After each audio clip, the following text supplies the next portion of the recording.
الحمد لله نحمده ونستعينه ونستغفره ونعوذ بالله من شرور أنفسنا وسيئات أعمالنا من يهده الله فلا مضل له ومن يضلل فلا هادي له وأشهد أن لا إله إلا الله وحده لا شريك له وأشهد أن محمدا عبده ورسوله يا أيها الذين آمنوا اتقوا الله حق تقاته ولا تموتن إلا وأنتم مسلمون يا أيها الناس اتقوا ربكم الذي خلقكم من نفس واحدة وخلق منها زوجها وبث منهما رجالا كثيرا ونساء واتقوا الله الذي تساءلون به والأرحام إن الله كان عليكم رقيبا يا أيها الذين آمنوا اتقوا الله وقولوا قولا سديدا يصلح لكم أعمالكم ويغفر لكم ذنوبكم ومن يطع الله ورسوله فقد فاز فوزا عظيما أما بعد فإن أصدق الحديث كتاب الله تعالى وخير الهدي هدي محمد صلى الله عليه وسلم وشر الأمور محدثاتها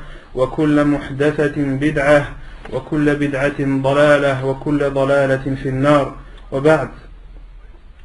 Donc, toujours dans l'explication et la lecture du livre Al-Wajiz fi fiqh as-sunnah wal kitab al-aziz du Cheikh Abdul Azim Ibn Badawi al-Khilafi.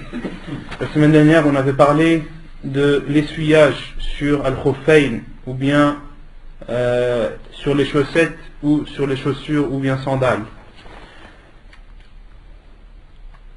On avait parlé des conditions qu'il fallait faire pour pouvoir essuyer sur ses chaussettes pendant les ablutions. Quelle est la première condition qu'on avait citée? Non. Avoir les ablutions, avoir les pieds purs. Avoir les pieds purs, c'est-à-dire qui ont été lavés. Voilà. C'est-à-dire, parce que je peux laver mes pieds sans faire les ablutions. Non, il faut faire ces ablutions entièrement. C'est-à-dire de laver tout, même les pieds. D'accord? Et la condition, c'est que les pieds soient lavés. Quelle est la preuve que les pieds doivent être lavés? On ne parle pas sans preuve. نعم لكن كاين حديث من يعرف الحديث؟ نعم بشير. نعم. Qui s'appelle المغيرة بن شعبة. نعم. رضي الله عنه.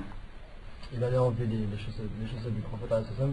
Le prophète lui a dit qu'il les avait rentrées en état de pureté. Non.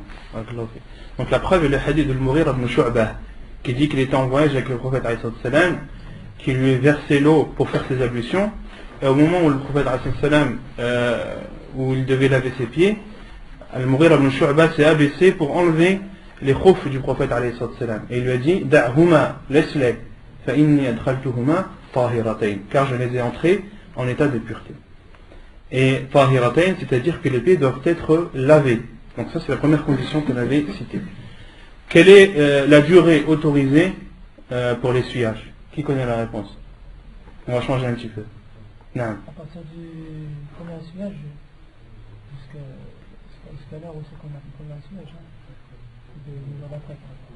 non mais quelle est la durée? Moi je parle en jour ou bien en heure? 24 heures. Non, 24 heures pour qui?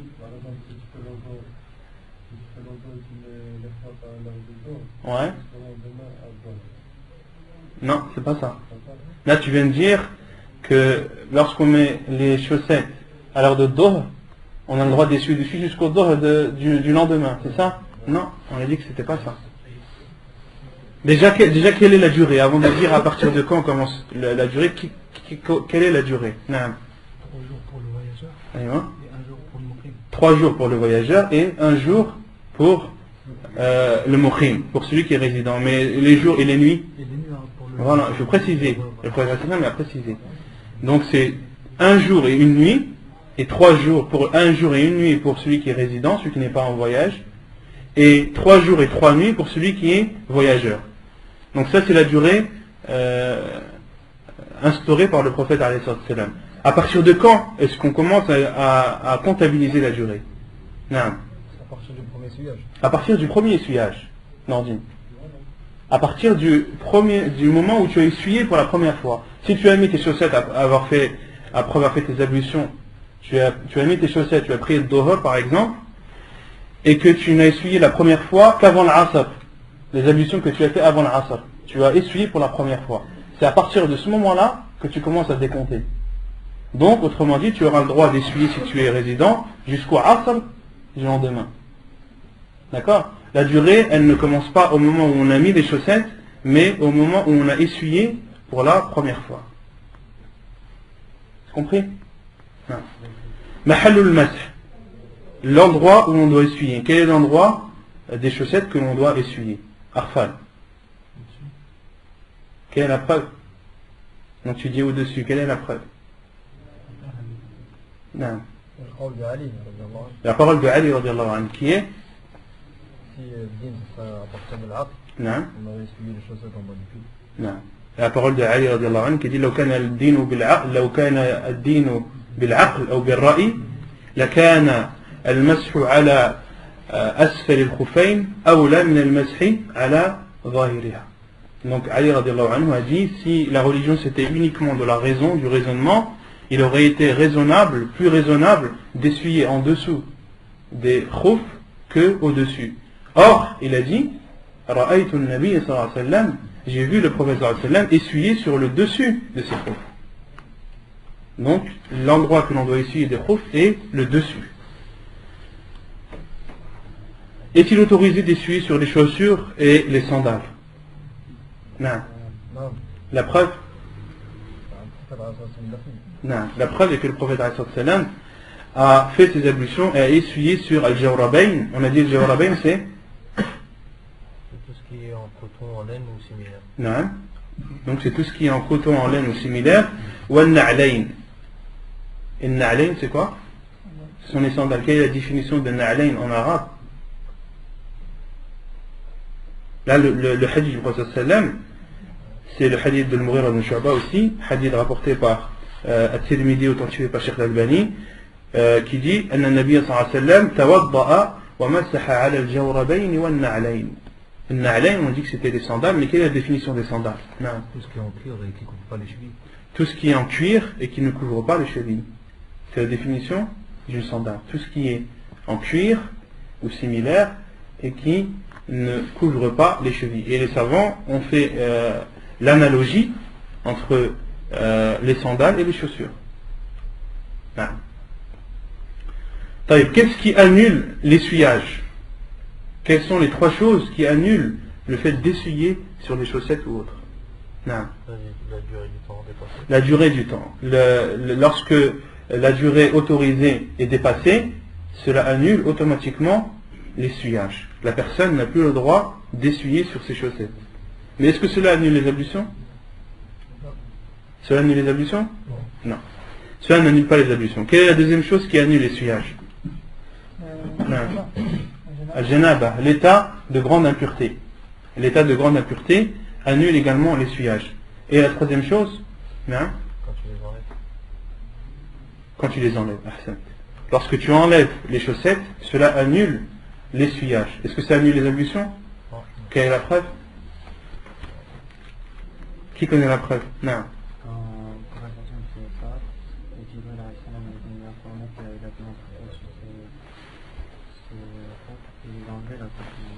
C'est pas ça le hadith qu'on avait.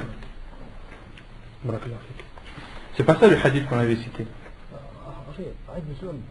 Quelle est la preuve que lorsqu'on enlève les chaussettes ou les chaussures ou autres après avoir essuyé dessus, quelle est la preuve qu'en les enlevant, ça annule uniquement le fait d'essuyer et non les ablutions? Le hadith que tu as cité, il n'est pas stipulé que le prophète a essuyé sur ses sandales. T'as compris? Dans le hadith où il y avait une impureté dans ses sandales, Jibril est venu l'informer, il n'y a aucune preuve dans ce hadith que le prophète a essuyé sur ses sandales.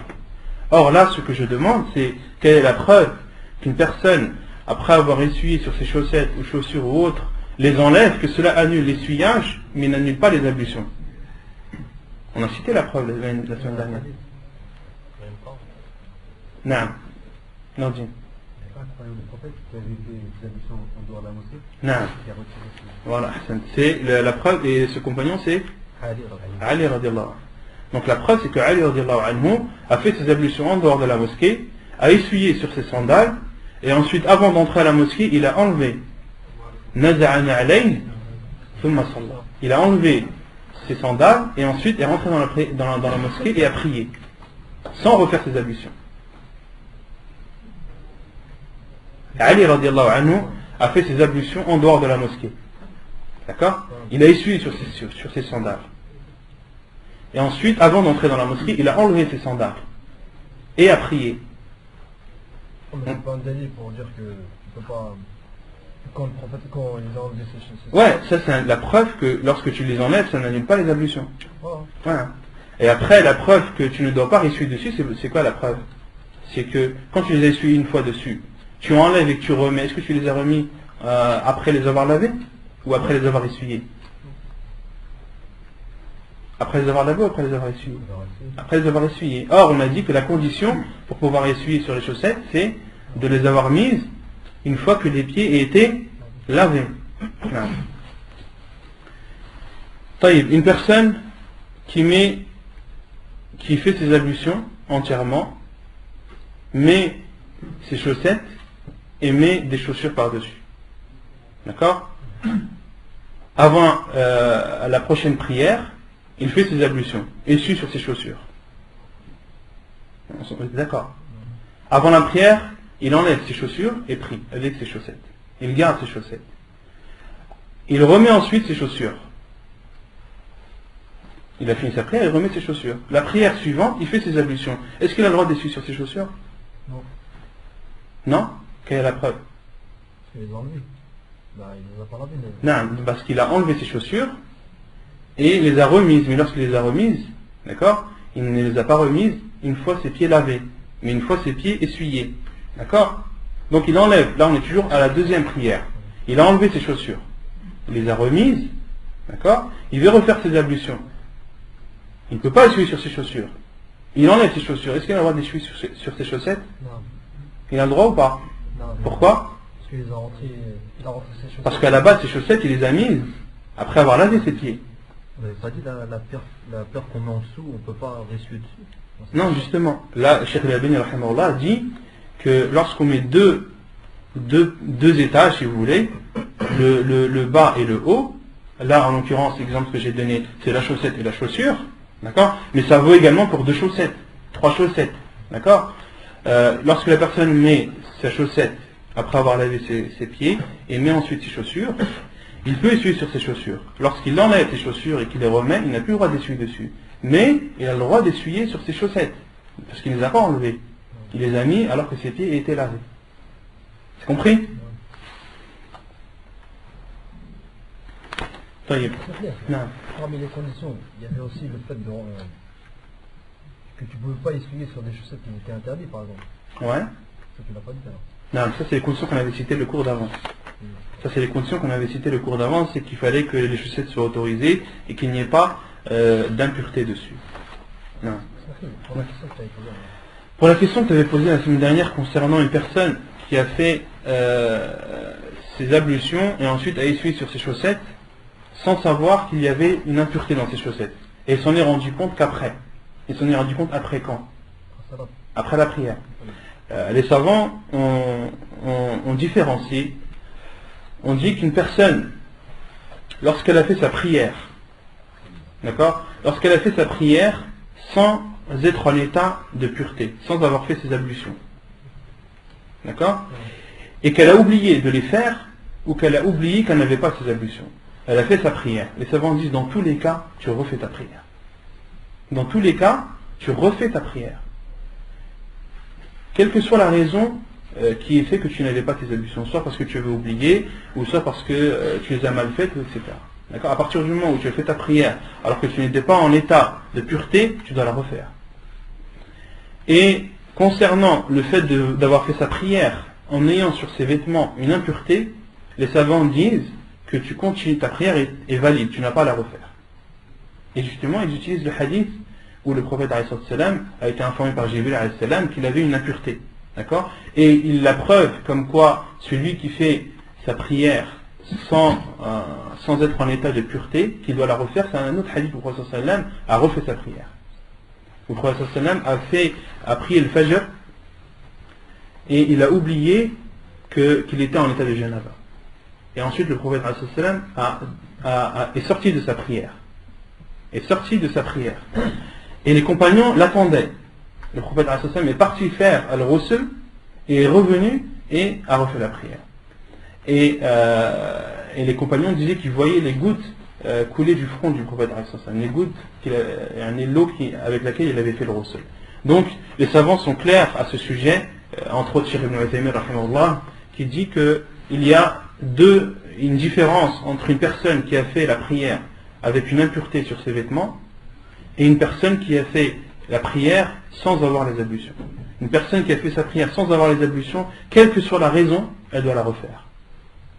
Et une personne qui a fait sa prière avec une impureté dans ses vêtements, si elle a oublié ou elle s'en est rendu compte après, elle ne refait pas sa prière est valide. La preuve est le hadith où Jibril alayhi salam est venu informer le prophète alayhi salam. Même si le temps de la prière est passé. Comment? Même si le temps de la prière est passé. Même si le temps de la prière est passé. Non. Il y a un frère qui m'a posé une question, il est par là aujourd'hui. Le fait de... On sait qu'on ne doit pas toucher le Coran en état d'un... Non. Il a dit, mais le fait qu'on ait un petit Coran toujours dans la poche, ça se passe comment? Allah, c'est un mushaf. En même temps, il y a une différence Entre eux? Maintenant, j'ai un petit Coran, il n'y a pas tout le Coran dans, il y a par exemple des Amma. Allahu a'lam, je ne sais pas. Est-ce que tu veux dire que le mushaf il n'est pas entier? Tu veux dire que le mushaf il n'est pas entier? Non. Allahu a'lam. Allahu a'lam. طيب يقول المؤلف باب الغسل. Donc là, on rentre dans le grand lavage. موجباته. أولا خروج المني في اليقظة أو في النوم لقوله صلى الله عليه وسلم إنما الماء من الماء. حديث صحيح رواه مسلم وأبو داود. وعن أم سلمة أن أم سليم قالت يا رسول الله إن الله لا يستحي من الحق فهل على المرأة غسل إذا احتلمت؟ قال نعم إذا رأت الماء. وفي رواية فغطت أم سلمة تعني وجهها وقالت يا رسول الله أو تحتلم المرأة؟ قال نعم فبما يشبهها ولدها رواه البخاري. Donc le grand lavage, la première partie est les choses qui rendent le grand lavage obligatoire. Quelles sont les choses qui rendent le grand lavage obligatoire? Le cheikh dit, premièrement, c'est la sortie du sperme, que ce soit en état d'éveil ou en état de sommeil. La preuve est le hadith du prophète alayhi salam qui dit Innamal ma'u min al-ma'. L'eau intervient après l'eau. L'eau intervient après l'eau. Innamal ma'u min al-ma' ay innamal ghuslu bil ma'i min al-mani. Et ici le prophète alayhi salam a dit Innamal ma'u min al-ma'. L'eau intervient après l'eau.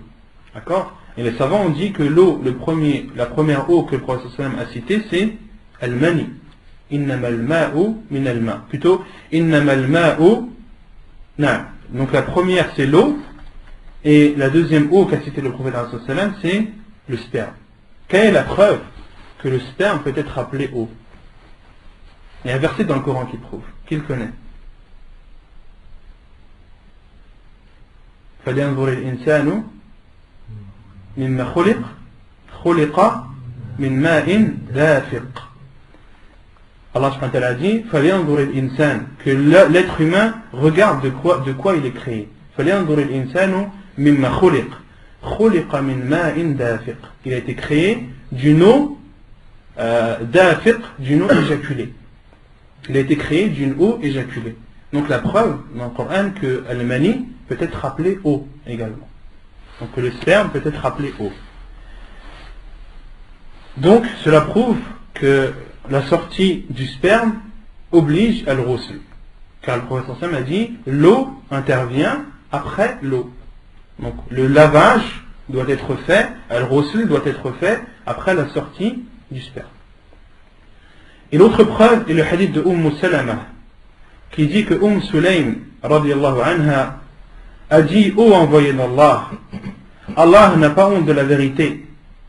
Est-ce que la femme doit se laver lorsqu'elle a fait un rêve érotique et d'ahtalamat, et le prophète alayhi salam lui a répondu Na'am idha ra'atil ma. Oui, elle doit se laver lorsqu'elle a vu l'eau. Elle doit se laver lorsqu'elle a vu l'eau. Donc ça c'est la version de Muslim, rahimahullah.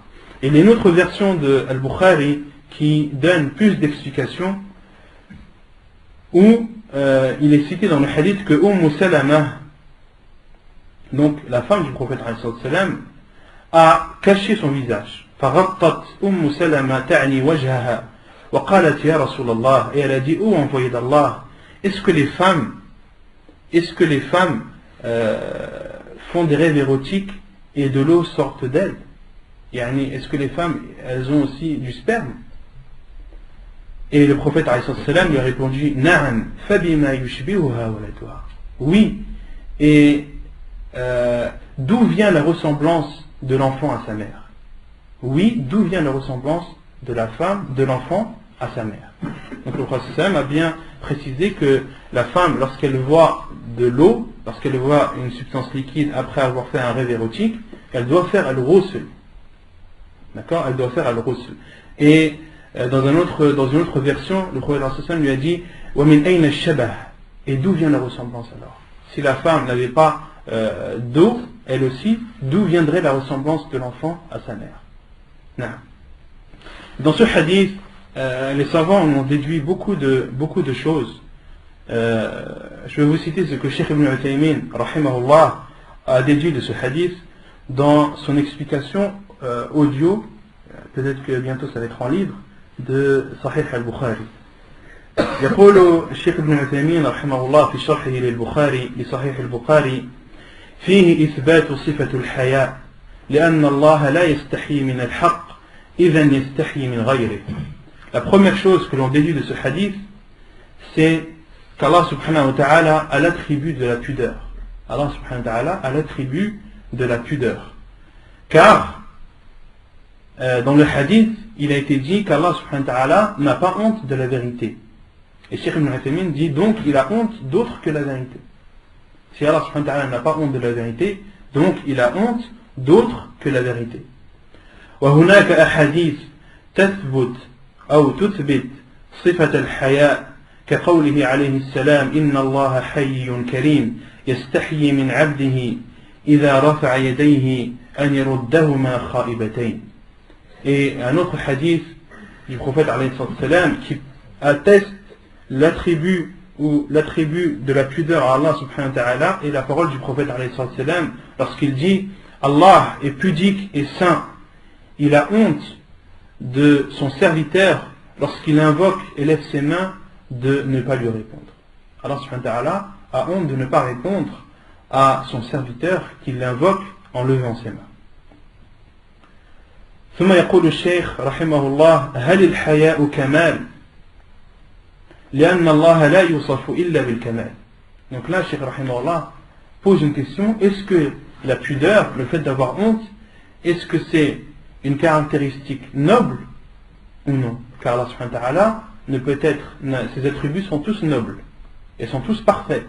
Donc est-ce que la pudeur et la honte fait partie des caractères nobles et parfaits?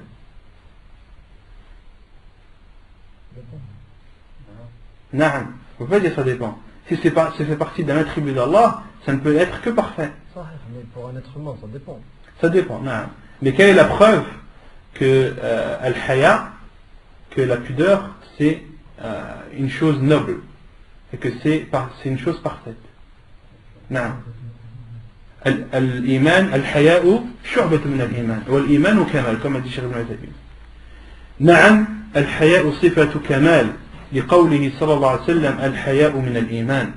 Donc Cheikh rahimahullah dit oui, al-haya, la pudeur, c'est un attribut parfait.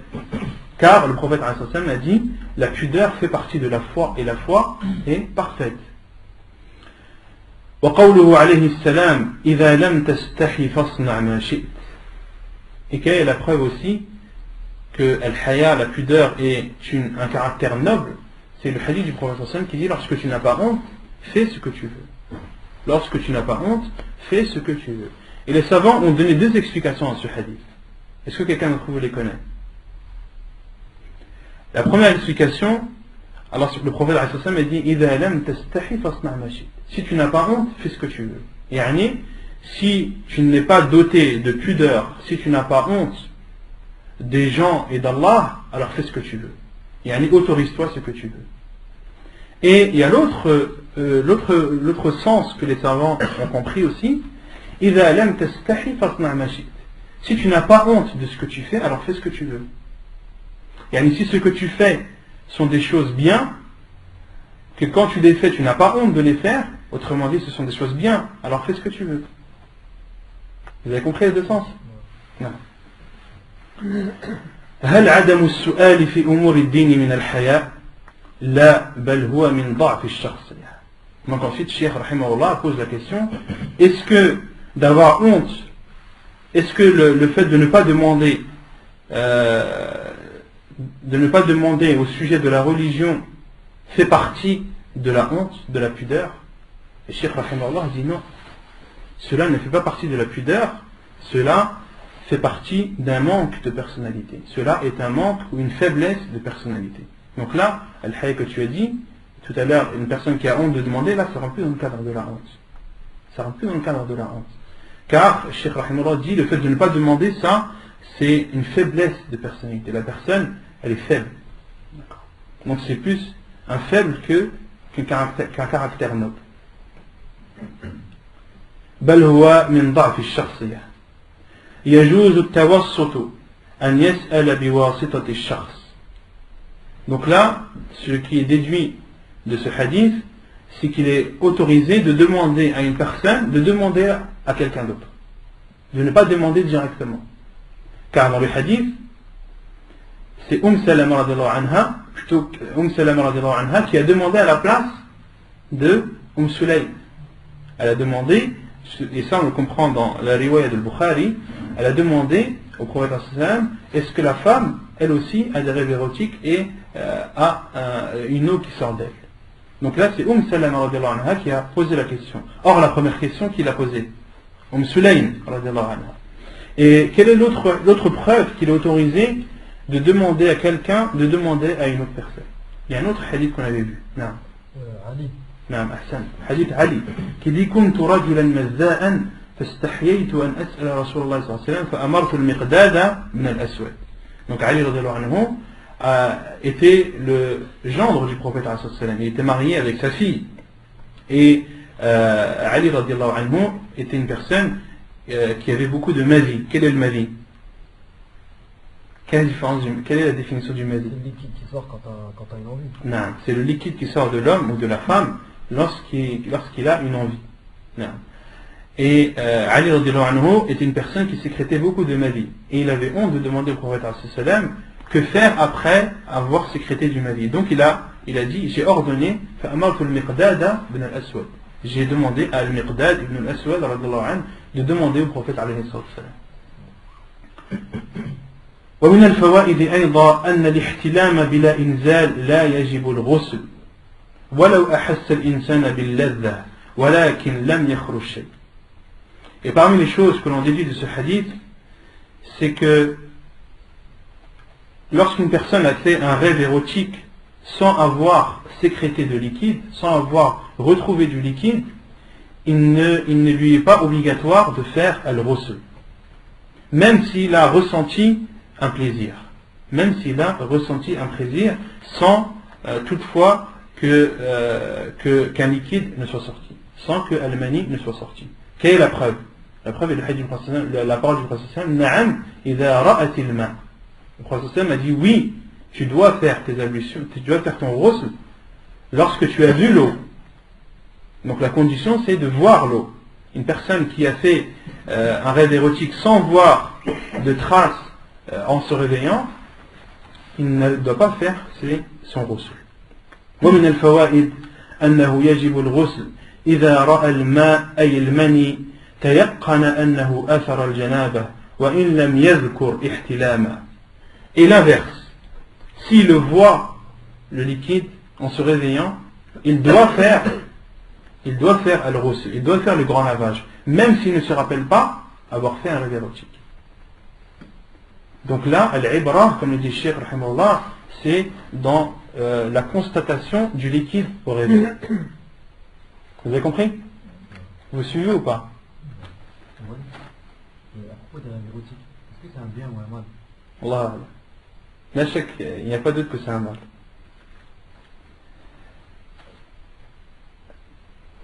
طيب.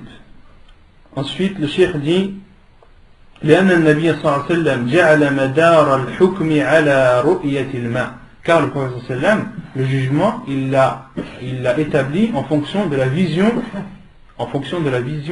de الماء, c'est-à-dire du sperme. ومن الفوائد إذا شك ورأى بللا لا يدري أهو بول أو مذي أو مني فليس عليه غسل لأن النبي صلى الله عليه وسلم قال إذا رأت الماء. Et parmi les choses que l'on déduit de ce hadith aussi, c'est une personne qui se réveille, parce que ça c'est la question qui va venir de suite après. Une personne qui se réveille, elle se rappelle avoir fait un rêve érotique, et elle constate un liquide en se réveillant. Mais elle ne sait pas, ce liquide, est-ce que c'est de l'urine, est-ce que c'est du madi, est-ce que c'est du madi, est-ce que c'est du sperme. Il a un doute. Là, le cheikh dit, la ghusla alayh. Il ne doit pas faire le grand lavage. Pourquoi? Car le prophète a dit, ida ra'atil ma, lorsque tu vois al-ma, c'est-à-dire al-mani. Lorsque tu vois al-mani. Donc lorsque tu es sûr que tu vois du mani, lorsque tu es sûr que tu vois du sperme. Lorsque tu as un doute, est-ce que c'est du sperme ou non, tu ne le fais pas. Tu ne fais pas al-ghusl. Vous avez compris? طيب. وتشترط الشهوة في اليقظة دون النوم لقوله صلى الله عليه وسلم إذا حدثت الماء فاغتسل من الجنابة فإذا لم تكن حادثا فلا تغتسل. Parmi les conditions en état d'éveil, non en état de sommeil, c'est l'éjaculation du sperme, c'est-à-dire que le sperme soit sorti avec une sensation de plaisir. Ça c'est la condition pendant l'état d'éveil. Une personne qui est en état d'éveil, lorsque son sperme sort sans sensation de plaisir, il n'est pas obligé de faire al-ghusl. Il faut qu'en état d'éveil, il ait éjaculé avec une sensation de plaisir. La preuve est le hadith du prophète alayhi salatu salam, hadith Hasanun Sahih, rapporté dans Al-Irwa de Cheikh Al-Albani rahimahullah. Il dit, le prophète alayhi salatu salam a dit, إذا حدثت الماء, lorsque le sperme a éjaculé, فاغتسل من الجنابة, lave-toi de la grande impureté. فإن لم تكن حادثا فلا تغتسل. Et si tu n'as pas éjaculé, ne te lave pas. Et قال الشوكاني رحمه الله الحذف هو الرمي. الشوكاني رحمه الله a dit الحذف dans ce hadith, c'est الرمي, c'est-à-dire le jet. C'est-à-dire le jet. وهو لا يكون بهذه الصفة إلا لشهوة.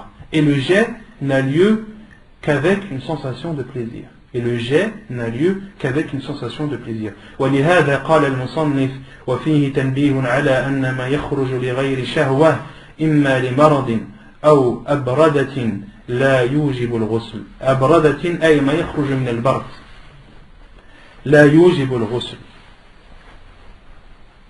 Donc Al-Shawkani rahimahullah a dit dans son livre Nail al-Awtar, Nail al-Awtar, on avait déjà parlé de ce livre, vous vous rappelez pas? Nail al-Awtar, on avait dit que c'était le sharh de Muntaqa al-Akhbar. Muntaqa al-Akhbar, on avait dit c'était qui son auteur? Le grand-père de Cheikh al-Islam ibn Taymiyya. Le grand-père de Cheikh al-Islam ibn Taymiyya est l'auteur de Muntaqa al-Akhbar. Et Muntaqa al-Akhbar a été expliqué par Al-Shawkani rahimahullah et il l'a appelé Nail al-Awtar. C'est dans la jurisprudence. Donc ici, Al-Shawkani rahimahullah a dit وَلِهَذَا قَالَ الْمُصَنِّفِ. Et c'est pour cela que l'auteur, là c'est Shawkani qui parle rahimahullah, et il dit l'auteur, c'est-à-dire le grand-père de Cheikh al-Islam ibn Taymiyya.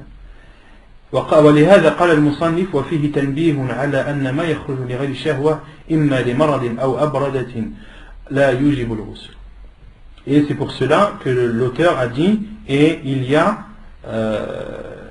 une insinuation sur le fait que ce qui sort le sperme qui sort sans sensation de plaisir, soit par maladie, ou soit par froid. Des personnes qui sont malades et leur sperme sort lorsqu'il y a un froid, lorsqu'il fait très froid dehors.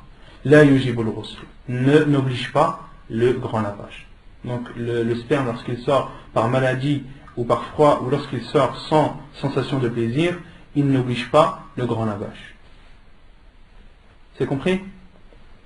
ومن احتلم ولم يجد الماء فلا غسل عليه ومن وجد الماء ولم يذكر احتلاما فعليه الغسل. Donc le cheikh dit, et celui qui a fait un rêve érotique sans retrouver de traces de sperme après, au réveil, il ne doit pas se laver. فلا غسل عليه.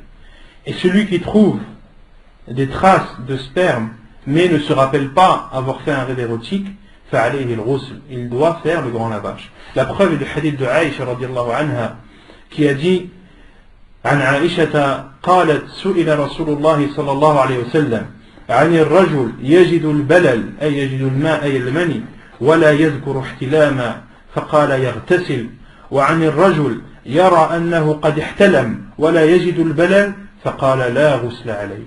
حديث صحيح رواه أبو داود والترمذي. La preuve, non. Il contredit la parole de Salaf.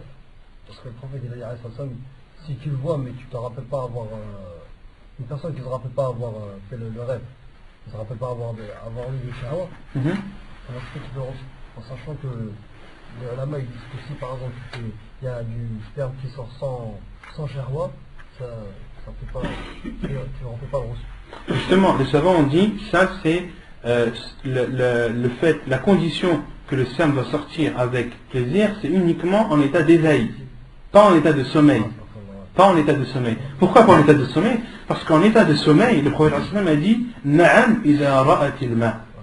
Le prophète a dit oui, lorsque Sayyam anha lui a demandé est-ce que la femme doit faire ses ablutions après, doit faire le ghusl après avoir fait un rêve érotique, le prophète qu'est-ce qu'il lui a répondu? Oui, si elle voit l'eau. Oui, si elle voit l'eau. Non, donc ça c'est uniquement en état d'éveil. Et donc là, le cheikh dit celui qui fait un rêve érotique ne trouve pas de traces. Il ne doit pas faire ces grandes ablutions. Par contre, celui qui trouve de l'eau, la trace du sperme, sans se rappeler d'un rêve érotique, il doit faire. La preuve est le hadith de Aïcha radhiyallahu anha qui a dit, le prophète alayhi salam a été questionné sur un homme qui trouve al-balal, c'est-à-dire le liquide, c'est-à-dire al-mani, et il ne se rappelle pas le rêve érotique. Le prophète a dit Yartasil, faqala yartasil, il fait son grand lavage. Et il a été questionné sur un homme qui sait qu'il a fait un rêve érotique, mais n'a pas trouvé de traces, n'a pas trouvé de liquide. Le prophète a dit faqala la ghusla alayhi, il n'a pas de grand lavage à faire. La ghusla alayhi. Hadith authentique rapporté par Abu Daoud et Tirmidhi. Donc ça c'est la première chose qui rend obligatoire le grand lavage.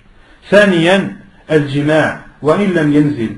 عن أبي هريرة رضي الله عنه عن النبي صلى الله عليه وسلم قال إذا جلس بين شعابها الأربع ثم جهدها فقد وجب الغسل وإن لم ينزل. حديث صحيح رواه مسلم. Donc la deuxième chose qui oblige le grand lavage, c'est le rapport sexuel même sans éjaculation. La preuve est le hadith d'Abu Hurairah qui dit que le prophète sallallahu alayhi wa sallam a dit lorsqu'il se place entre ses quatre membres, puis thumma jahadaha, on va expliquer jahadaha ce que ça veut dire, faqad wajaba al-ghusl, il est alors obligatoire, alors devient obligatoire le grand lavage, wa illa yanzil, même si il n'a pas éjaculé.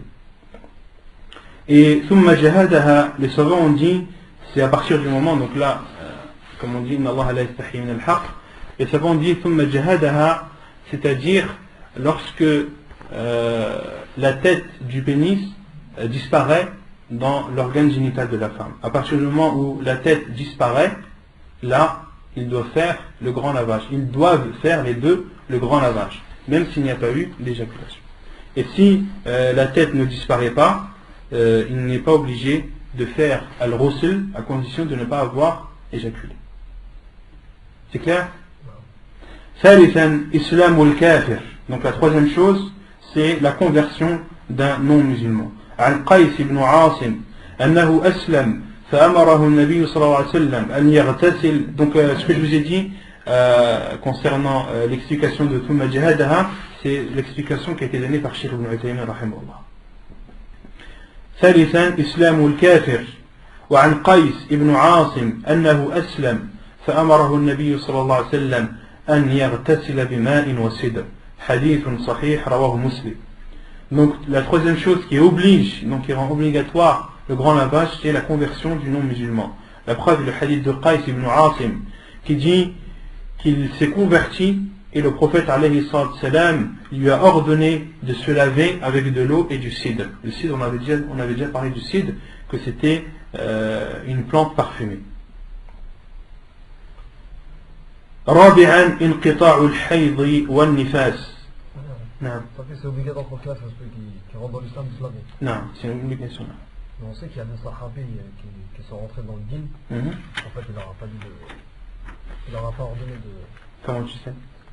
J'ai entendu de Allah al-Bashir. Il y a un khilaf des savants sur ce sujet. Est-ce que le grand lavage est obligatoire ou non pour le non-musulman lorsqu'il se convertit? Mais l'avis le plus sûr, Inch'Allah, c'est qu'il est obligatoire. Et maintenant, s'il ne le fait pas? S'il ne le fait pas, ça dépend pourquoi il ne l'a pas fait. Je sais pas, moi, il l'a pas fait. S'il ne savait pas, s'il a oublié, si c'est une personne qui ne sait pas, c'est clair qu'elle ne va pas le faire. Non, c'est une obligation, ça n'a rien à voir avec la conversion. La conversion, c'est une chose, et elle recèle, c'est une autre chose. D'accord? Il n'y a pas de relation entre la conversion et elle recèle. C'est comme par exemple une personne qui prie avec une bague en or, un homme qui prie en portant une bague en or. De porter une bague en or pour un homme, c'est autorisé ou non? C'est interdit. C'est partie des grands péchés. Mais une personne qui prie en portant une bague en or, est-ce que cela influe sur sa prière? Est-ce que sa prière est annulée? Non. Donc là, c'est la même chose pour ce cas. رابعا انقطاع الحيض والنفاس لحديث عائشة أن النبي صلى الله عليه وسلم قال لفاطمة بنت أبي حبيش إذا أقبلت الحيضة فدعي الصلاة وإذا أدبرت فاغتسلي وصلي والنفاس كالحيض بالإجماع. Donc quatrièmement, la quatrième chose qui oblige ou qui rend obligatoire les grandes ablutions, c'est la fin des menstrues ou bien des lochis. La fin des menstrues ou bien des lochis. La preuve est le hadith de Aïcha radiyallahu anha qui dit que le prophète sallallahu alayhi wa sallam a dit à Fatima bintu Abi Hubaysh radiyallahu anha, le prophète alayhi wa sallam lui a dit: lorsque les menstrues arrivent, délaisse la prière. Et lorsqu'elles partent, lave-toi et prie. Et le cheikh dit وَالنِّفَاسُ كَالْحَيْضِ بِالْإِجْمَاعِ. Donc dans ce hadith, il y a la preuve concernant al-hayd, concernant le sang des menstrues. Quelle est la preuve des lochis? Que les lochis aussi rendent obligatoire le grand lavage. La preuve, c'est al-ijma'. C'est le consensus des savants de l'islam. Les savants de l'islam sont tous unanimes sur le fait que al-hayd, le sang des menstrues et le sang des lochis sont identiques, que les deux rendent obligatoire le grand lavage. Ad-dalil al-ijma'. Donc parmi les preuves en islam, il y a al-ijma'. Les preuves en islam qui sont connues pour ceux qui ont étudié al-fiqh ou sur le fiqh, il y a al-Qur'an. Première chose, c'est le Coran. La deuxième, c'est la sunna du prophète sallallahu alayhi wa sallam. Troisième, al-qiyas, l'analogie. Et la quatrième chose qui fait guise de preuve en islam, c'est l'ijma', le consensus des savants. Pourquoi? Quelle est la preuve que l'ijma' c'est une preuve?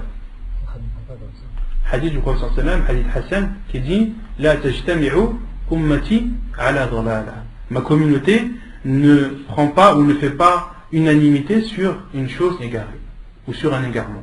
Donc lorsque les savants de l'islam sont unanimes sur une chose, soyez sûr que cette chose, elle est vraie, que ce n'est pas un égarement. Car le prophète sallallahu alayhi wa sallam a dit: ma communauté n'est pas unanime sur un égarement. Non. Khamisan, donc cinquièmement, et le cinquièmement il est uniquement dans la nouvelle version du livre. Dans ceux qui ont l'ancienne édition, ils ne vont pas voir le cinquièmement. Khamisan yawm al-jumu'ah. عن أبي سعيد الخدري أن النبي صلى الله عليه وسلم قال غسل الجمعة واجب على كل محتلم متفق عليه. Donc la cinquième chose qui rend obligatoire le grand lavage, c'est le jour du vendredi. La preuve, le hadith d'Abi Sa'id al-Khudri radiyallahu anhu, qui dit que le prophète sallallahu alayhi wa sallam a dit le lavage du jour du vendredi est obligatoire pour toute personne pubère. Le lavage le jour du vendredi, le grand lavage le jour du vendredi est obligatoire pour toute personne pubère. Hadith authentique rapporté par Al-Bukhari et Muslim. Quand tu dis quelque chose elle est obligatoire, si tu ne la fais pas, tu manges des péchés. Non. La chose obligatoire, la définition, c'est celui qui l'a fait, il est récompensé, celui qui la délaisse est châtié. Lorsqu'on dit une chose obligatoire, c'est celui qui ne la fait pas, il encourt un châtiment. Non? Non, laquelle il encourt un châtiment. Comment? Les savants disent al-wajib, c'est celui en arabe parmi les conditions, la définition que les savants ont donnée, que celui qui délaisse la chose obligatoire est réprimandé. Après, c'est clair qu'il est sous la volonté d'Allah subhanahu wa ta'ala, si vous le châtiez, le châtie, mais il encourt, c'est clair qu'il encourt un châtiment. Non. Justement, j'y venais à ça. J'y venais. Donc concernant le lavage du vendredi, les savants ont divergé à ce sujet. Donc certains ont dit que c'est obligatoire, comme l'auteur du livre, comme Cheikh Al-Albani, rahimahullah, comme Cheikh Ibn Uthaymin, rahimahullah, considèrent que le lavage du jour du vendredi est obligatoire. Et la preuve est le hadith du Prophète sallam qui dit Rasul Jumu'ah wajibun ala kulli muhtalim. Ils ont d'autres preuves. Cheikh Ibn Uthaymin, rahimahullah, je me souviens, lorsqu'il avait fait un cours sur ce sujet, il a dit à ses élèves, pour leur montrer à quel point pour lui c'était une certitude que Rasul Jumu'ah était une obligation, il leur a dit, depuis que je sais l'obligation du lavage du jour du vendredi, je ne l'ai jamais délaissé. Que je sois malade, qu'il fasse froid, qu'il fasse chaud, je ne l'ai jamais délaissé. Et Cheikh Rahimahullah leur a dit, je vous dis ça, non pas pour me vanter, non, mais pour vous montrer à quel point, pour moi, c'est une certitude.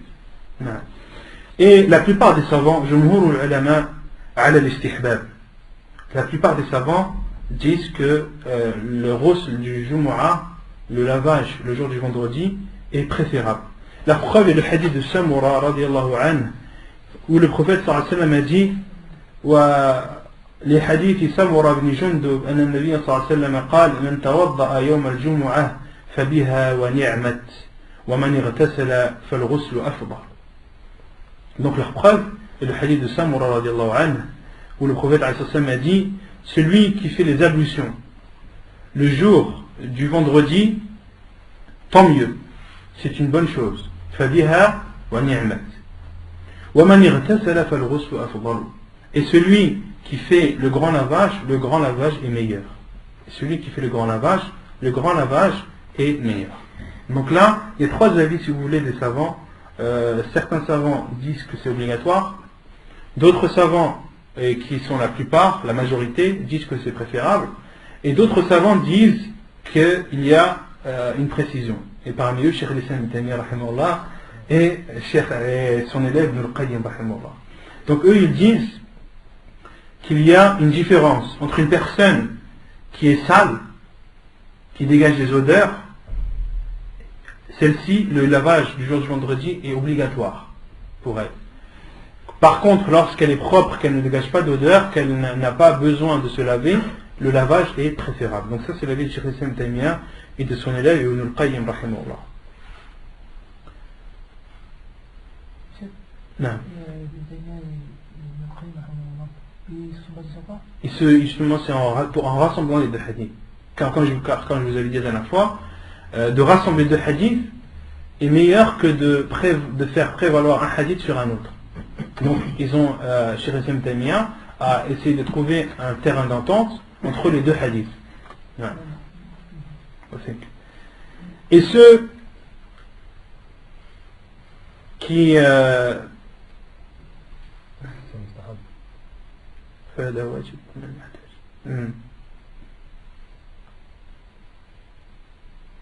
et ceux qui considèrent que c'est obligatoire, ils répondent au hadith de Samura. Donc le premier hadith qu'on a dit, le prophète a dit, et lorsqu'il fait le grand lavage, cela est meilleur. Ils disent que ce hadith-là ne nie pas l'obligation du ghusl, mais il nie la condition.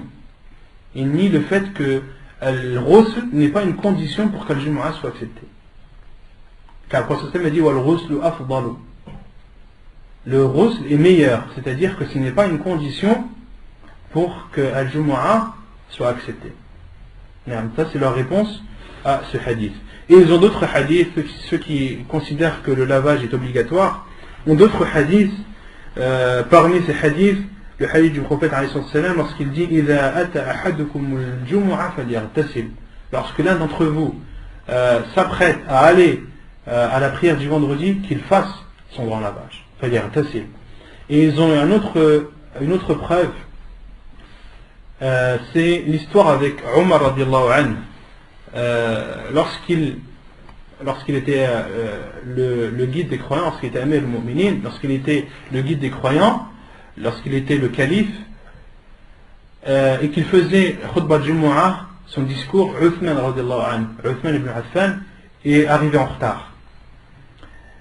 Et Omar radiallahu anhu lui a demandé pourquoi es-tu en retard. Omar radiallahu anhu a demandé pourquoi es-tu en retard. Et Uthman radiallahu anhu lui a dit innama akharani al-wudu. Ce sont les ablutions qui m'ont retardé. Et Omar radiallahu anhu lui a répondu wal wudu aydan. Et les ablutions aussi, yani t'es arrivé en retard et en plus t'as fait que les ablutions. Omar radiallahu anhu a dit wal wudu aydan. Et ensuite il a dit وقد قال النبي صلى الله عليه وسلم إذا أتى أحدكم الجمعة فليغتسل. Donc Omar radiallahu anhu ensuite il lui a dit, et les ablutions aussi, j'ai entendu le prophète sallam dire celui qui s'apprête à aller à la prière du vendredi, qu'il fasse son grand lavage. Donc ça ce sont les preuves des savants qui considèrent le lavage du vendredi comme étant obligatoire. Non. C'est quoi les savants sur le fait que, par exemple, t'as des frères qui travaillent avant Salat Soub, ils ont pas le temps, ils arrivent pile au Salat Jumu'ah. Et les savants ont divergé sur le moment, à partir de quel moment il est autorisé de faire le ghusl. Et la plupart des savants disent que le ghusl doit être fait après le fajr. Le début, à partir du moment où la personne doit faire le ghusl, c'est après le fajr jusqu'à la prière. Jusqu'à la prière. Pourquoi? Car les savants disent le but de se laver, c'est pour le Jumu'ah. C'est pour la prière. C'est pour ça que nous a ordonné parce que dans le hadith, lorsque l'un d'entre vous s'apprête à aller faire la prière du vendredi, qu'il fasse le lavage. Donc les savants ont dit le but, la hikmah, la sagesse du lavage, c'est d'aller à la mosquée, de prier la prière du vendredi en étant propre, en étant pur. Et si la prière est terminée, il n'y a plus de hikmah, il n'y a plus de raison de faire al-ghusl le jour du vendredi. Non.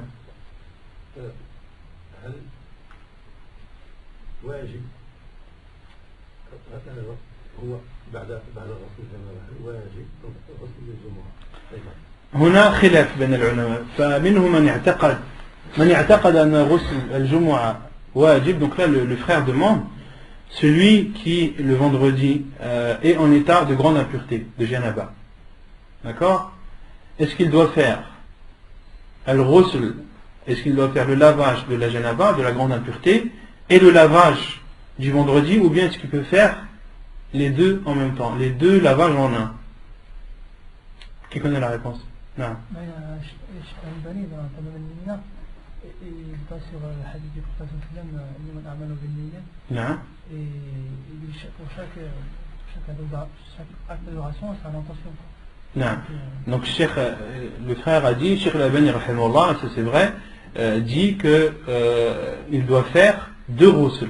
Le premier, il doit faire deux lavages, le premier pour la janaba, pour le grand état d'impureté, et le second pour Al-Jumu'ah. Mais pourquoi Cheikh Al-Albani a-t-il dit ça? Parce que Cheikh Rahimahullah considère que le ghusl est obligatoire. Il y a une règle dans Usul Fiqh qui dit Al-wajib la yughni an al-wajib. Il est autorisé, si vous voulez, une chose obligatoire ne peut pas compenser une chose obligatoire. Autrement dit, il faut différencier une personne qui considère que le lavage du vendredi est obligatoire, d'accord, et que le vendredi matin il est en état de grande impureté. Il doit faire le grand lavage pour enlever son grand état d'impureté, et il doit refaire un autre lavage pour le jour du vendredi, pour la prière du vendredi. Pourquoi? Car il considère que le lavage du vendredi est obligatoire. Et une chose obligatoire ne peut pas être compensée par une autre chose obligatoire. Le fait de faire un ghusl, le fait de faire le ghusl de la grande impureté n'annulera pas le fait de faire le ghusl du vendredi. Pourquoi? Car une chose obligatoire ne compense pas une chose obligatoire. Al-wajib la yughni an al-wajib. C'est une règle dans Usul Fiqh. J'arrive. Et ومن اعتقد أن غسل الجمعة مستحب فيجوز له أن يجمع بين الغسلين بغسل واحد. Et les savants disent celui qui considère que le lavage du vendredi, comme le considèrent la plupart des savants, est préférable et non obligatoire, et si le vendredi matin il est en état de grande impureté, il peut faire le lavage du vendredi et le lavage de la grande impureté en un seul lavage. Pourquoi? Car al-wajib yughni an al-mustahab. Car l'obligatoire compense les surérogatoires. Et les savants ont dit, et lorsque une personne fait un acte avec deux intentions différentes, il a pour le premier acte la récompense de la niya et la récompense de l'acte. D'accord? Concernant le deuxième, il n'aura que la récompense de l'intention et non la récompense de l'acte, parce qu'il ne l'a pas fait. Vous avez compris?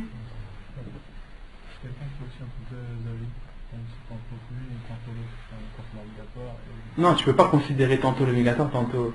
Et allez, il faut que tu prennes ta décision. Et si les hadiths que je t'ai cités ne sont pas suffisants pour toi, ou tu n'as pas la capacité de faire le tri dans ce que les savants ont dit, les savants disent tu suis le savant en qui tu as le plus confiance. Tu suis le savant en qui tu as le plus confiance, et surtout ne prends pas l'initiative de demander à tout le monde. Parce que plus tu vas demander, et plus tu vas t'embrouiller. Celui qui n'a pas les capacités, qui n'a pas la science suffisante pour pouvoir différencier le vrai du faux, les savants disent, il suit le savant envers qui il a le plus confiance. Hein? Tu choisis. Tu choisis le savant en qui tu as le plus confiance. Ou bien tu regardes la vie dans lequel où ton cœur est plus apaisé, en fonction des hadiths qui ont été cités, en fonction de l'argumentation qui a été donnée des savants. Et tu regardes les avis, et celui envers lequel ton cœur est le plus apaisé, tu le suis. Ou bien une autre solution, tu choisis la solution qui te sort du khilaf. Tu choisis la chose qui te permet de sortir de la divergence. Et là, entre autres, qu'est-ce que c'est? Fais ton ghusl. Fais ton ghusl, comme ça tu es tranquille. À la fois, tu ne contredis pas les savants qui ont dit que c'est obligatoire, et d'autre part aussi, tu ne contredis pas les savants qui disent que ce n'est pas obligatoire. Pourquoi? Parce qu'ils considèrent que c'est préférable. Et dans tous les cas, tu es gagnant. Dans tous les cas, tu seras récompensé, Inch'Allah. Compris? طيب أركانه أولا النية لحديث إنما الأعمال بالنيات. Donc les piliers du ghusl, la première c'est l'intention. La preuve est le hadith du prophète sallallahu alayhi wa sallam qui dit إنما الأعمال بالنيات. Les actes ne valent que par leur intention. Donc lorsque tu veux faire le grand lavage, tu dois obligatoirement avoir l'intention que c'est le grand lavage. C'est une obligation. وثانيا تعميم البدن بالماء. La deuxième condition, c'est que le corps soit recouvert d'eau. Tout le corps, sans exception, soit recouvert d'eau. Tout le corps, sans exception, soit recouvert d'eau. Ça, ce sont les deux conditions primordial à respecter. Une personne qui a l'intention et qui renverse de l'eau sur son corps à tel point que son corps soit entièrement recouvert d'eau, khalas, il est pur. Même s'il n'a pas fait les ablutions avant, comme on va citer après, même s'il n'a pas fait toutes les choses en plus, à partir du moment où son corps a été entièrement recouvert d'eau et qu'il a eu l'intention avant, il est en état de pureté. Non. Quand il a recouvert son corps, pour qu'il soit le nez et la bouche. Non, les savants ont dit recouvert d'eau, c'est-à-dire même le nez et la bouche. Donc recouvert d'eau et au minimum faire al-madmada et al-istinshaq. صفته المستحبة عن عائشة رضي الله عنها قالت كان النبي صلى الله عليه وسلم كان رسول الله صلى الله عليه وسلم إذا اغتسل من الجنابة يبدأ فيغسل يديه ثم يفرغ بيمينه على شماله فيغسل فرجه ثم يتوضأ وضوءه للصلاة ثم يأخذ الماء فيدخل أصابعه في أصول الشعر حتى إذا رأى أن قد استبرأ حفن على رأسه 3 حفنات ثم أفاض على سائر جسده ثم غسل رجليه حديث صحيح رواه البخاري ومسلم ومتفق عليه. Donc le cheikh dit la description préférable, recommandée du grand lavage. Donc là il va citer la description du grand lavage comme l'a fait le prophète alayhi salam. Selon Aïcha radiallahu anha, elle a dit, le prophète sallallahu alayhi wa sallam, lorsqu'il se lavait de la grande impureté, il commençait par laver ses mains. Donc celui qui veut faire le grand lavage comme le prophète sallallahu alayhi wa sallam, il commence par laver ses mains. Ensuite, il prend de l'eau avec sa main droite, ensuite, il prenait de l'eau avec sa main droite, la versait sur sa main gauche et lavait son organe génital. Donc, première chose, laver les mains, ensuite laver l'organe génital avec la main gauche, ensuite il faisait ses ablutions comme pour la prière. Donc il faisait ses ablutions entièrement comme pour la prière.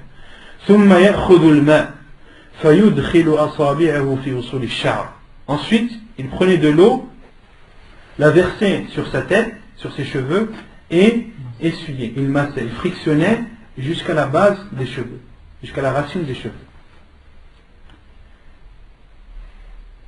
Et Cheikh Ibn Uthaymeen dit que le prophète avait des longs cheveux. Et il ne les rasait que lorsqu'il était au pèlerinage, lorsqu'il faisait le hajj ou bien la umrah. Jusqu'à ce qu'il, donc Aïcha a dit, jusqu'à ce que le prophète considérait que l'eau avait bien atteint la racine des cheveux. إذا رأى أن قد استبرأ أي وصل البلل أي الماء إلى جميع رأسه حفن على رأسه 3 حفنات. Ensuite le prophète sallallahu alayhi wa sallam prenait 3 poignées d'eau avec les 2 mains collées. Al-hafna en arabe c'est les 2 mains collées. Le prophète sallallahu alayhi wa sallam prenait 3 poignées d'eau avec les 2 mains jointes et les versait sur sa tête. Donc il prenait une fois, il versait, 2 fois, il versait, et la 3e fois. Donc avant, il avait frictionné, et ensuite, il arrose avec ses 3 poignées d'eau ses cheveux. Ensuite, le prophète renversait de l'eau sur l'ensemble de son corps. Ensuite, il lavait ses pieds.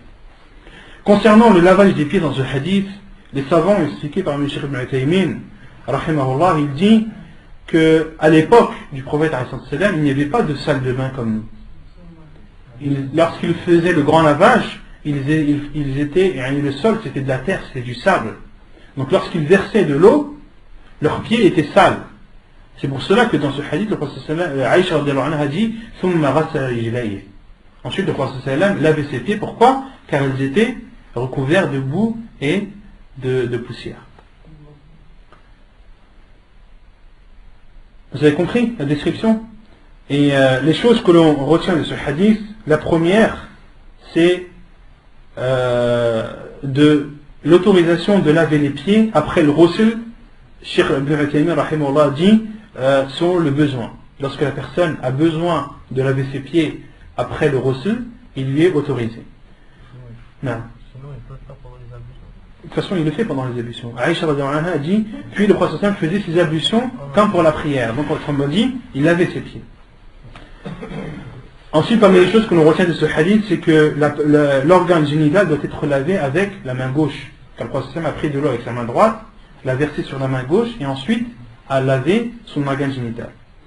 Et parmi les choses que l'on retient de ce hadith, qu'il n'est pas obligatoire, que ce n'est pas une condition de frotter, de masser le corps, d'essuyer le corps avec sa main. Car dans le hadith, le prophète sallam a renversé de l'eau uniquement. Il n'a pas passé sa main partout. Car il y en a qui vont vous dire, dans le reçu, tu dois absolument passer ta main partout. Vous en avez qui passent la main derrière le dos, ouais mais je ne peux pas passer ma main derrière tout mon dos, comment est-ce que je fais? Le prophète sallam il a versé de l'eau. Pourquoi est-ce que tu veux essuyer? Pourquoi est-ce que tu veux essuyer? Et subhanallah, des personnes qui délaissent la prière à cause de choses comme celle-ci. Des choses qui considèrent que c'est une obligation, ils n'arrivent pas à la faire, et ils la délaissent. Des personnes qui délaissent la prière parce qu'elles sont à l'école et qu'elles ont honte d'enlever leurs chaussettes et de laver leurs pieds. Le prophète sallam nous a autorisé d'essuyer sur les chaussettes. Pourquoi tu te compliques la vie? Je peux pas, je fais plus la prière parce que c'est trop la galère, le reçu. Je peux pas, ma main, elle atteint pas toutes les parties de mon corps. Donc mon reçu, il n'est pas accepté, donc ça sert à rien que je fasse la prière. Et le prophète sallam, il a versé de l'eau. Il n'a pas essuyé. Dans le hadith, il n'a pas essuyé. Le prophète sallam, ثم أفاض على سائر جسده.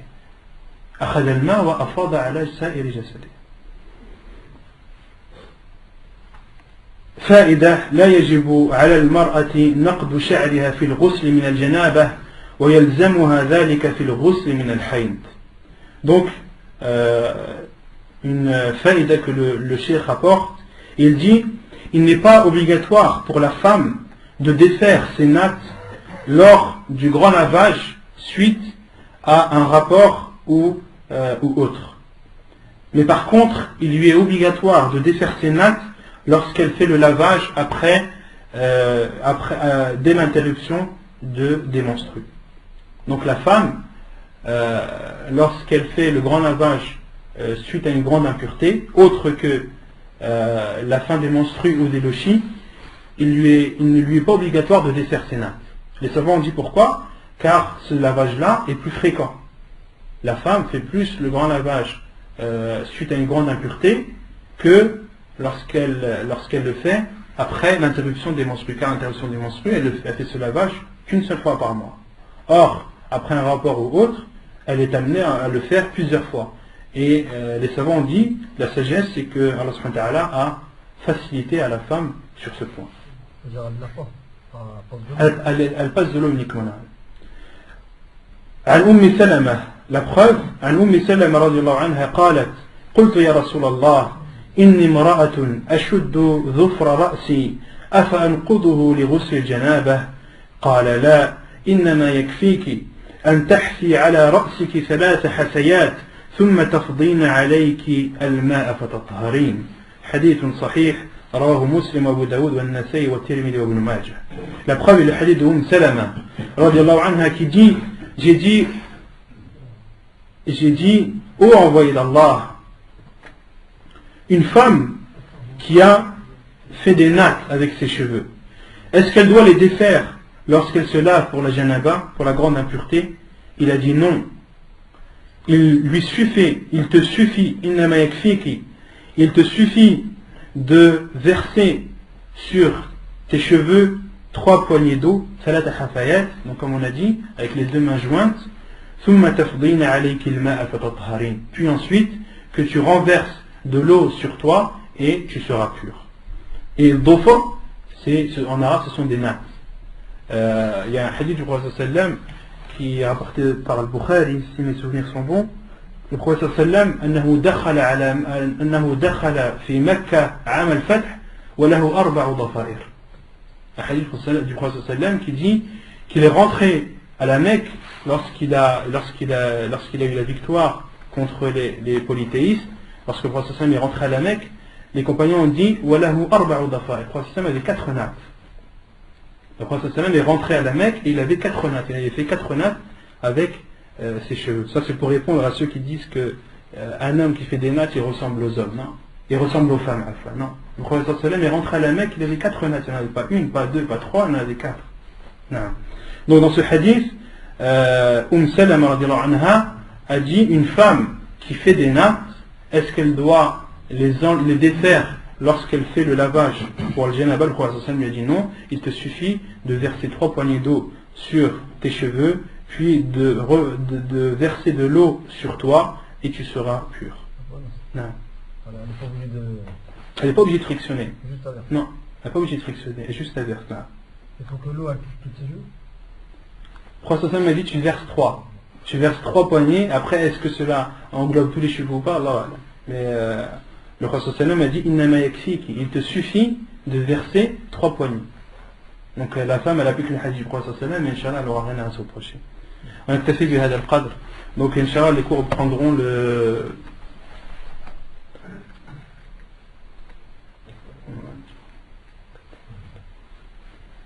vendredi après le 13. Non? Les horaires, ouais, pareil, Inch'Allah, entre le Maghrib et l'Isha.